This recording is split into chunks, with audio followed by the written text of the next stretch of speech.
The opinions expressed on this podcast by the hosts are solely the host's own opinions. The hosts do not represent the opinions of the producers of this program, who bear no responsibility or liability for the program's content. The purpose of this podcast is intended to inform its listeners about financial planning and investment issues for qualified individuals and investors. The hosts are receiving no compensation in connection with this podcast. Many of the topics and opinions discussed may be of a personal nature, and some people may disagree or find opinions expressed on this program objectionable. Nothing on this podcast should be construed as investment advice or an offer to invest.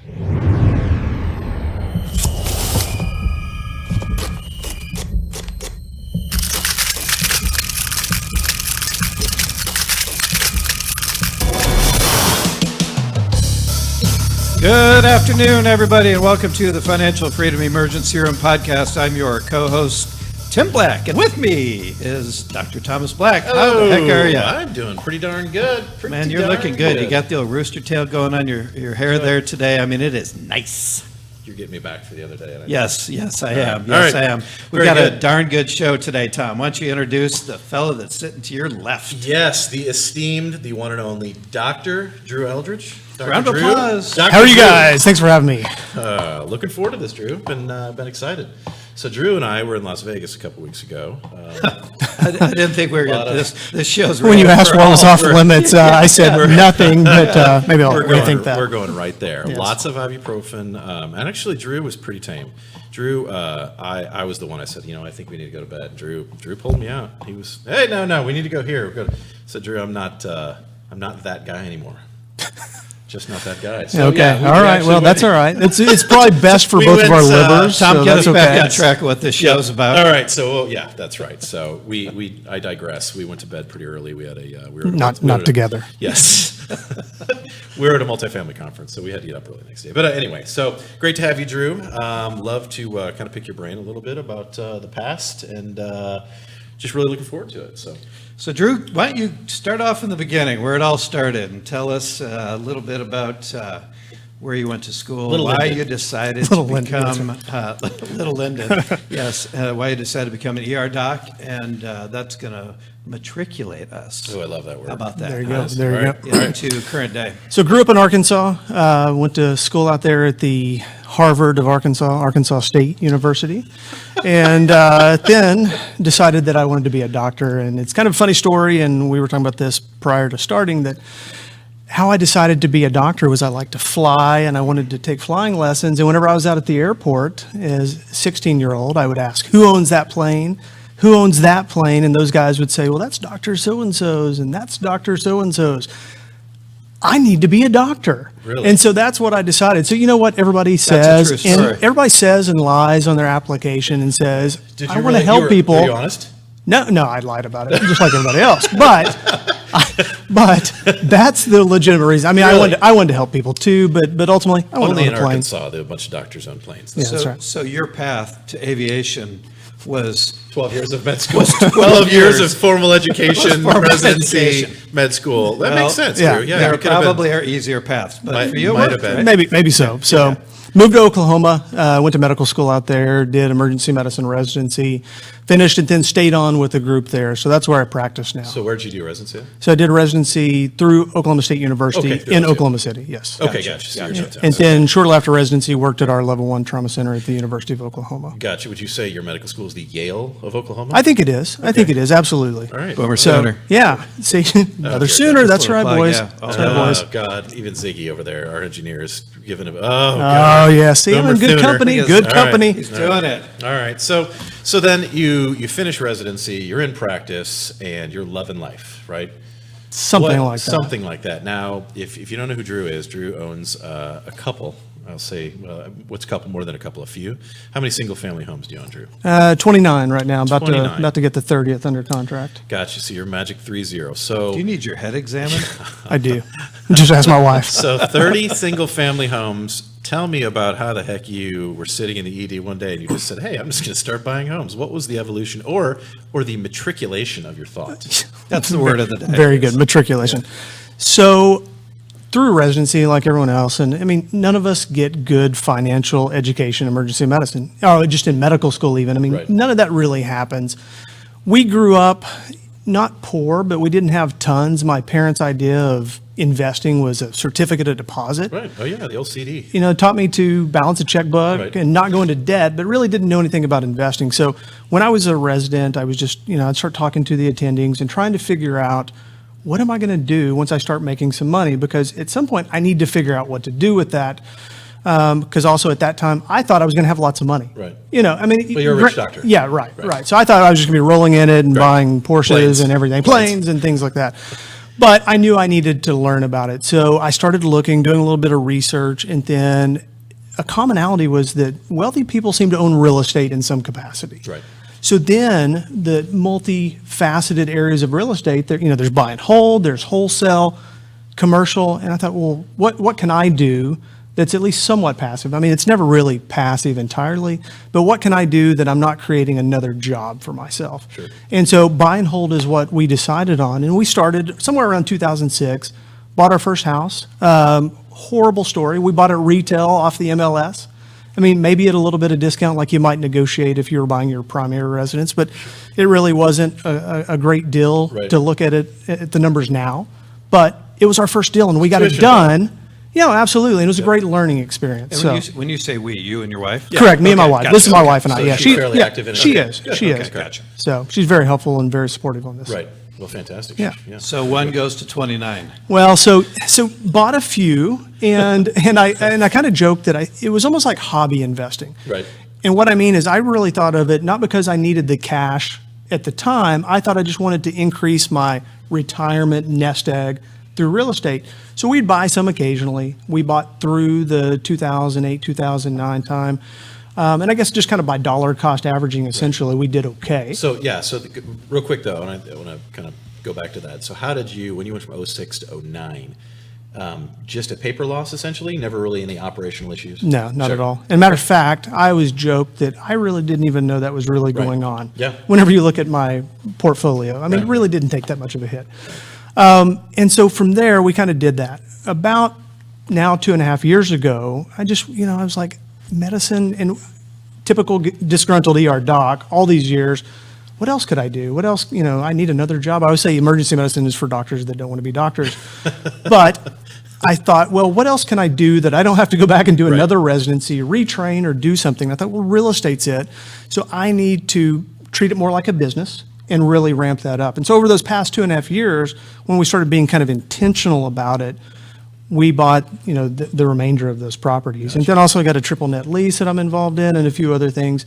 And then all these other forays into real estate. Sure. So Forays, kind of like really- matriculate for you. So great yeah, word. so you started off really simple and then developed those skills and, open your mindset to it. I mean, suffice to say, things have been different. No, absolutely. And it's the other thing too is that I went from looking at it like, oh, we're just buying some properties to truly considering myself an investor. Right. And putting it out there that that's what I do. And as you guys know, and everyone else that does real estate, it's a team sport. It's a networking thing. If you're just trying to do it on your own, you're not going to be as efficient as you can be. Right. And so at that point, we started telling people, hey, we buy houses. We're not beating them over the head with it. And every post on Facebook is about, I buy a house. But we did want to let people know that that's what we do. And a lot of those great deals that we found have been because of that sort of grassroots Right. marketing, if you will. Gotcha. So, Always put debt? What's your theory there? say again? So do you always put debt on them? I do, because, good. and that's something that I talk to people about because they're like, well, if I had $100,000, I'm just going to buy the house outright. No. And No. it just doesn't make sense when you look at the returns. So, Right. no, absolutely. And one of the biggest things, so tell me, and one of the things we preach constantly, especially to physicians, is depreciation and how golden that could be. So how did that change your current situation working in the ED as far as, and I assume you're working as a W-2, right? You're Correct, 1099. correct. So what changes have you seen as a result of your increased real estate capacity to, what has that done to you personally? Well, I mean, it's done several things, but probably the best thing is I'm already making some residual income. And I tell people that, real estate, especially if you're doing single family buy and hold, it's a get rich slow proposition. Right. I mean, you're not going to cash flow and just retire. But if you start to do that, you will replace some income. And we're somewhere, in the $6,000 to $8,000 a month.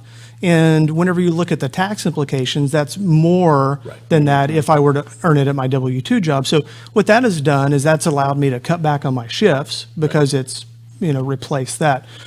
I probably would have done that anyway just because, for my mental health. the amount of But, time, sure. but I feel much better doing it because I know I have a real estate portfolio that helps to support that. Right, it definitely will give you, and I was to the point where, when you're making a good amount of income off your real estate or your portfolio, there's something mentally that changes in you to say, you know what, I don't have to. And, we've talked about this offline several times, and I think I've gotten down to maybe 1 or 2 clinical shifts a month, and Sorry. Hate you. I think you're exaggerating there.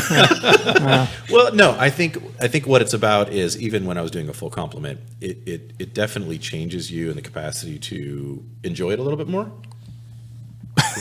So to speak. Yeah, So to kind of. speak. Yeah, sure. And that's a really powerful thing, especially if you spend a lot of time in school and 12 years, 13, 15 years, that you've got a lot of time invested, and so you want to do what you want to do, and you're passionate about that. I think that's the large majority of doctors just want to have the noose constrained. I mean, just loosened up a bit. I mean, that's why we're seeing epic levels of burnout because of many different facets. But I think financially is a really powerful tool, and I know that sounds a little trite, and some people that aren't in the medical field and physicians think, "Wow, we're all rich." I mean, that's not the case. Do we make a great living? Absolutely, and there's no arguing that. But the demands and the stress that's placed on you for that is life-altering to some extent, with a lot of mental and physical toll. And one of the things Tom and I talk about, what real estate has done, obviously for you and for me, leaving my real job 2 years ago, is I never understood what freedom meant.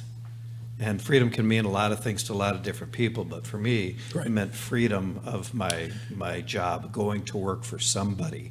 And it sounds like, you just made comment that you're starting to experience freedom by less shifts. And that's a really important message, I think, to all those doctors out there, that you can do this. Well, I don't think we're preaching you should use this and quit medicine necessarily, Sure. but I think No, what no, we're I doing is think- saying you can practice medicine on your own terms. Right. Yes. If you wanted to do more mission work, you want to volunteer more in communities, you're not relying upon that income Right. to do that. And I think that just, whenever you pay someone to do a job, that job becomes less Becomes a job. satisfying. It Well, becomes a exactly. job. Exactly. I And think the therein lies biggest freedom. Right. The thing I with mean- me was freedom is definitely underline that, underscore it, highlight it. It was a thought process of security, thinking that, okay, I need to secure. I mean, you're a physician, you're always going to be able to get a position, and translating that idea of security into freedom is they're not synonymous. And I think a lot of people think that word can be used interchangeably, and it's not, because being secure and being free are two totally different things. Right, Yeah. right. And so, do you manage these 29 houses, you and your wife? No. Okay. So early on, I read a book, and I'll butcher the title, but I think it was The Weekend Millionaire's Guide to Real Estate Right. Investing or something like that. Lots of fluff in the book that's not necessary, but the one thing that I did take away is it said, do you want to be an investor or do you want to be a landlord? Right. And for me, as a physician, I wasn't looking for a second job. People ask me all the time, do you do flips? Do you do this? Yeah, no. Flip's another job. I mean, I have one right now, by the way. But flipping is a whole nother job, Right. and that wasn't what I was looking to do. So to answer your question, from property number one, started with a property manager. Nice. Now, I do have a couple that I've taken on the last year or so that I self-manage just because until that lease flips over, because they were already occupied, Yeah. that I have those. But they will go to the manager. at some Sure. point. Gotcha. Easier Gotcha. tenants to deal with. Some yeah. extent, you can pick and choose off Exactly. the ones that you're going to flip. Exactly. Yeah, I mean, when people talk about flipping, it always, especially physicians, you're just increasing your capital gains in a very short term. So Yeah. Well, it doesn't make just a a lot sense. of headaches. Oh, yeah. No. I mean, you're right. It is another job, completely another job, and full time. Absolutely. So what's next for Lyndon Eldridge? Everything. Everything. Yeah, Yeah, you know, I've seen I know Tim wants to get into your. Oh, I can't wait. Okay, go ahead. We'll stop This there. dude's got a lot of things going on. So, I saw a picture on I can fix that. Facebook with you in some riot gear doing some crazy stuff. So what is that all about? What do you do? Did you say ride gear or riot? Riot. Okay. Riot. I thought he said ride too, and I'm Sorry. No, well, That's a whole different closed Facebook site. well, you do that too. yeah, sure, yeah. I'm a little bit Riot. of everything. Yeah. It's So, a renaissance, man. so I am a reserve deputy with the Oklahoma County Sheriff's Office, and so I've worked with them about 10 years now, and I'm assigned to the SWAT team. So I always say that I'm a part-time cop, part-time doc. Really? Don't know what I want to be when I grow up. And I had been interested in law enforcement prior to going into medicine. I think I, much like everyone else in this room, suffer from a little bit of ADD and want to try everything. And somewhere along the lines, never understood that maybe I can't do everything. I'll sure try. Yeah. And so I was interested in that. And in med school, I met a guy, and we were at a little get-together, and I was talking to him, and he said, I said, what do you do? Long conversation. He said, well, I'm a cop. Okay, well, we talked a little bit longer. And then I heard him talking about delivering the mail. I said, you're a cop. What are you talking about delivering the mail? He goes, I'm a reserve. Well, tell me about that. And so basically it's a volunteer position, still full law enforcement. But you act in the capacity of a physician on the team too, right? Yes, both. Okay, Yes, so both. do you carry a ventilator in the trunk and do that whole No, thing? no, You but get we do kinda have, crazy no, about it's that? more like it's CCCC. So it's Okay. basically very similar to military medicine. It's basically stabilized because you may not have EMS able to get into a scene fast as you because can. it's active. Right. And so it just puts us that much closer to being able to take care of the good guys and ultimately the bad guys too if they get hurt. Because, longer. so we are going to take care of everybody and get them to the care they need. And that way that we aren't relying upon the EMS system at that point. So I do that, and then also just basic law enforcement stuff too that goes along with that. But Yeah. yeah, Does that help you out to get out of tickets? Do you have a badge? maybe. I do have a badge. Sweet. Yeah. Do you have the thing in your car, the little star that they have No, in Oklahoma or the highway patrol? You just casually mention if you could pull it over. Well, but So, because you know, well, Oops, that's not my there's driver's my license. you do have to There's my badge. you do have to notify them that you're armed, Right. and so okay. yeah, Gotcha. So you rappel off buildings in this whole deal. yeah, we do that. Yeah, absolutely. We went to it's called air assault school or narc assault Oh, yeah, school yeah, a couple yeah. of years ago. We rappelled out of So helicopters. did you go to Benning for that? No, they did it at Oklahoma.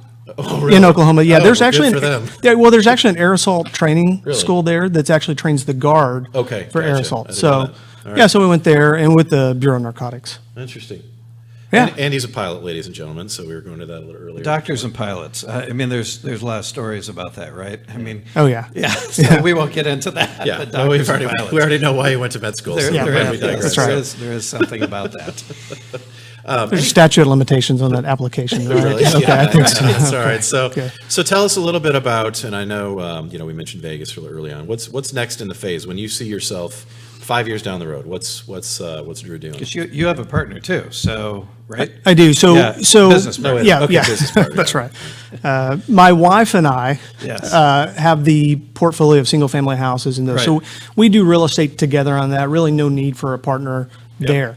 The next logical progression for us, as with many investors, is multifamily. Right. And I don't have to tell you guys, but multifamily just offers so much more in the benefits, and it's like, do I want 1,000 houses spread across a geographic area and try to manage that? No, I don't. I want 1,000 apartment units where it's all together and Right. I can handle it that way. And the debt structure too, right? I mean, that's probably your biggest. Oh, key for right sure, there. for sure. Non-recourse debt, it's absolutely the way to go. But looking to that, I maybe didn't segue into that as quick as a lot of people do. But I still continue to invest in my own personal stuff. But as I've gotten into multifamily, another physician and I started Sawridge Capital, which is an asset management firm kind of doing, that similar sort of thing to what Sure. Nepali does. And so we've done that, and we've been through a couple of rounds of things with that, and it's going well. Right. So we're really trying to figure out how to accelerate that. So to give a little background, Nepali recently, we partnered up and you came in with us. And We did. raised- I carried you guys, but you whatever. did. No, Nepali, you guys carried were us through the transaction. you We're guys really were wonderful fortunate. to let us help. Yeah, so we've closed a couple transactions. We've got how many units is Westwood in Dallas? 176. 176. 176. And then we have Abbey a, Court. 186, I think. For And then the Westwood. same month, we closed another asset in Charlotte. So yeah, no, it was great to have you guys on board and kind of launch you guys in the market, so to speak. Yeah, no, we're excited to play with the big dogs and Well, I don't know ride your about big dogs, coattails. Medium dogs, right? So, sawridgecapital.com. It is, and it's still under construction. All right. But it should be out and up and functional here soon. So check us out there for sure. And I love the name. So tell us about the name, because we've talked about Nepali Capital, and that being Kauai and the Nepali coast. But cool logo, by the way. Well, I appreciate that. You know, I mean, did you guys play music? You know, I play guitar and Oh, of course you do. played in a band. You know, like whenever you're in high school and college. And This was after he designed Apollo to go to the moon Yeah. and the Discovery Space Shuttle. I play the accordion and the mouth harp, too. Golly. I almost took that another direction, but we'll save that for another time. what I was getting Peter to was, Frampton, dude. Come on. was that you know, often as a kid you were like, okay, we got to come up with a name before we even have a band. Oh, yeah. And so as my partner Nitin Sahini and I were sitting around talking about this, even before it was in place, we were joking around about names. And I had sent him an email about something else. Hey, about this Sawridge deal. And he's like, what are you talking about? I said, well, your name's Sahini and my name's Eldridge. Let's just put them together. And Perfect. You know, it's like Couldn't have been any better than it's that, like a really. you know, Hollywood power it's couple great. name. We're trying to come up with names right now for our new formed hospitality company. Yep. I think we're going We have going it. easy. Nepali Hospitality Group. So there is no it's not that sexy, but hey, It's kind of It a works. pineapple in the logo. So There you gotta go. have pineapple. Got to have a pineapple. well, yeah, it's Yeah. the, apparently it is the sign of hospitality. it is the universal sign. That's Universal have sign one on is the back of our pineapple. fireplace for that reason. Really? Yeah. And it's the I'm learning fruit stuff. of Hawaii. So it makes sense. It works. It does. So This podcast is very educational, not just about real estate and finances, we've but got about buzzwords, we go all we've got over the pineapples. place. Yeah. We got everything. So, well, very good. So 5 years. So Sawridge Capital is launching. Where are you seeing that? What is the best for you and for Nitin in 5 years? What do you see? I mean, ultimately, we would just like to, and because you guys get this, but part of it is because you want to do it for yourself.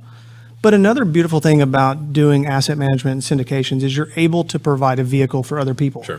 And as we talk about passive income, we all know lots of physicians that, you know, ER gives us the ability to spend some time outside of the ER doing things. A lot of the other specialties don't get that benefit. Yeah. They're working Monday through Friday all the time. They're taking call.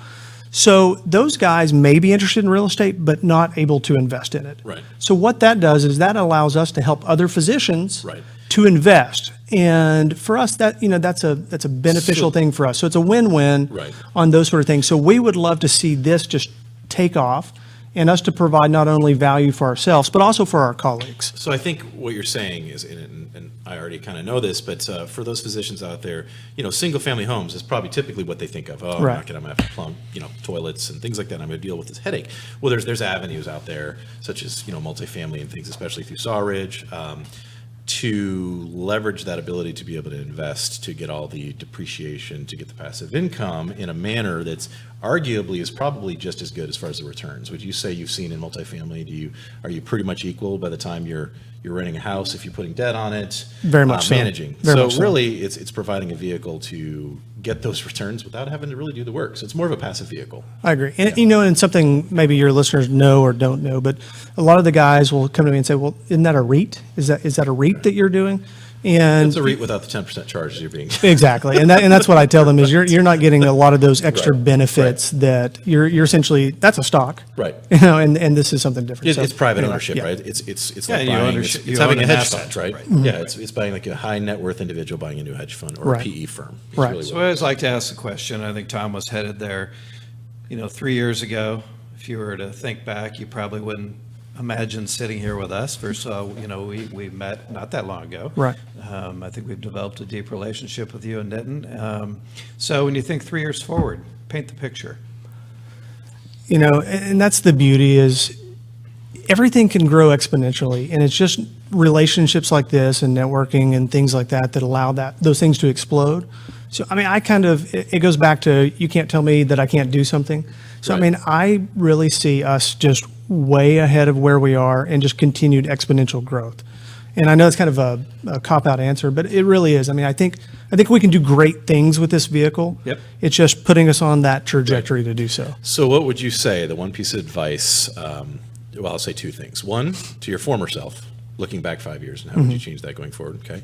Second thing I would say is that ER doc, the cardiologist, the plastic surgeon, the orthopedic surgeon that are either on their drive in right now into the hospital, or they're jogging on a Saturday morning right now listening to this podcast, 2 pieces of advice. You to your former self 5 years ago, and today, what advice you would give to that person that maybe not knows what's out there as far as the lessons that you've learned. Well, for the first, that was impressive, Tom. I mean, that was deep. It's a lot of yes, thought. that's right. Yes, That was good. Take another drink.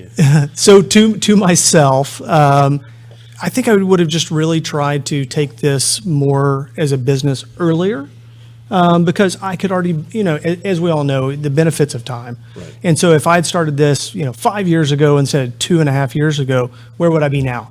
You can't beat yourself up over that, but I would have loved to have. Jump in the game. Correct. And so many people say, you know what, I'm going to invest in real estate. I'm going to do this. And guess what they do? They just spin their wheels. Right. They don't do anything. Right. And so we all know this, but a lot of people don't. It's always that first deal. Right. Once you get the first deal, It's easier. It's easier after that.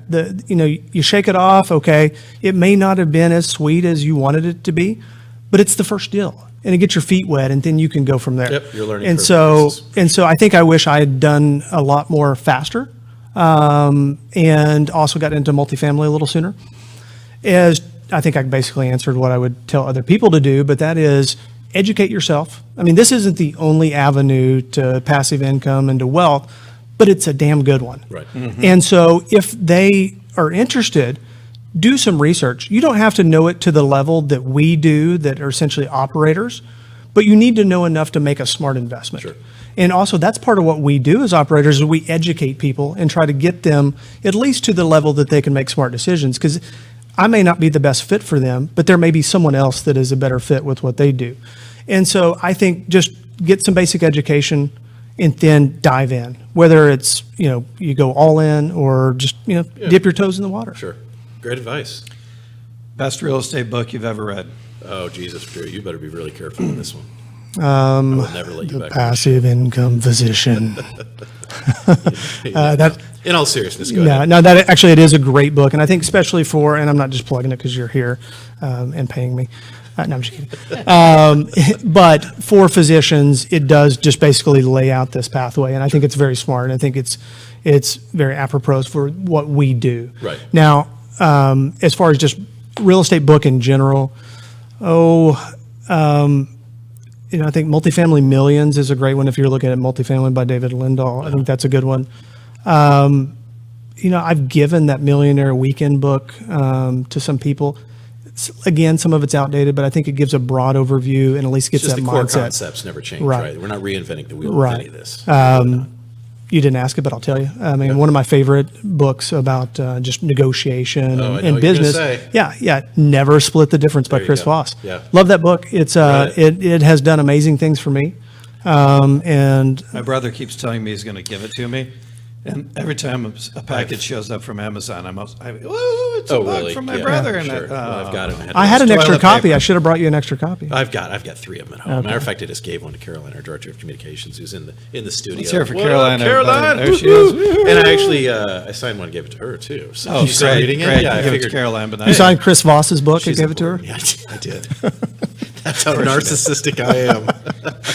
So the question we always ask, or at least I do, is back to the resident that is marching through medical school, has marched through medical school. What's the advice that you give them that they think they're going to be the greatest ER doctor and they're going to work for 35 more years? What advice will you give them? Good luck.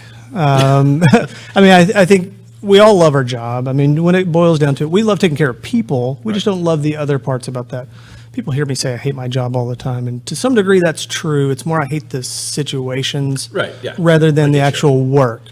First piece of advice is educate yourself, because you've done all this education for medicine, so go ahead and finish that piece and then learn at least about the business side.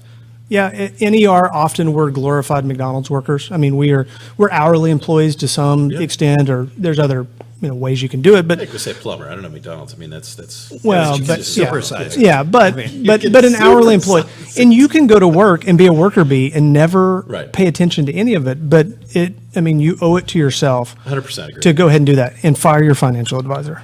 Yes. So yeah, and then Fire them. fire Strong them, words. and figure out how to do it Right. on your own, because not by Index yourself, funds. not by yourself. Yeah, gotcha. Yeah, put them, if you're going to invest, just put them in index funds, Right, like pay some no load 2%. index funds, and just do that. Sure. And, get good insurance. You can do that without your financial advisor. And then from that point on, educate yourself and surround yourself with people that are where you want to be. So if that's, if you're looking at getting into real estate, this is what I tell people and starting a podcast. And one of the things we kind of harp on is pick someone that's 1 or 2 steps ahead of where you are and where you want to be, and provide some sort of value to them so that they're willing to help you. Sure. And then, That sounds oddly familiar. Very familiar. and then continue to do that, and then be dynamic, and just, what your mindset is on this approach today is going to be different than what it is a few months down the road. And because from each person you interact with, you'll learn a little something that may change that trajectory. Right. You just, you fill in gaps. Yeah, Right. absolutely. So you mentioned podcasts. Tell us a little bit about where our listeners can get a hold of you and what avenues you got out there. So my email to contact is drew@sawridgecapital.com, just like it sounds. That's probably the best way to get in touch with me, is via email. The Real Estate Investing Prescription Podcast will be right. coming out hopefully soon. It's an experiment. We're just going to try. You're banking a bunch of podcasts. Yeah. Right now. That's fantastic. And for no other reason, I learn from everybody we bring on and talk to. Yeah. And so it's kind of selfish. I mean, that I'm doing it more for me Yeah. as much as anything. And No, you know no, I what? think it's a great idea. If other people listen and they get some value out of it, then that's a bonus. Perfect. All right. Well, very good. Tim? Well, you said early on when you came on that investing in real estate's a team sport. And, there's so much truth to that. And I can tell you that Tom and I have been humbled to meet you and Nitin. I mean, I think it's been as beneficial for you as it has for us. I mean, every time we talk to you, or we have 80,000 text messages going back and forth on a Right. Saturday, we're constantly learning.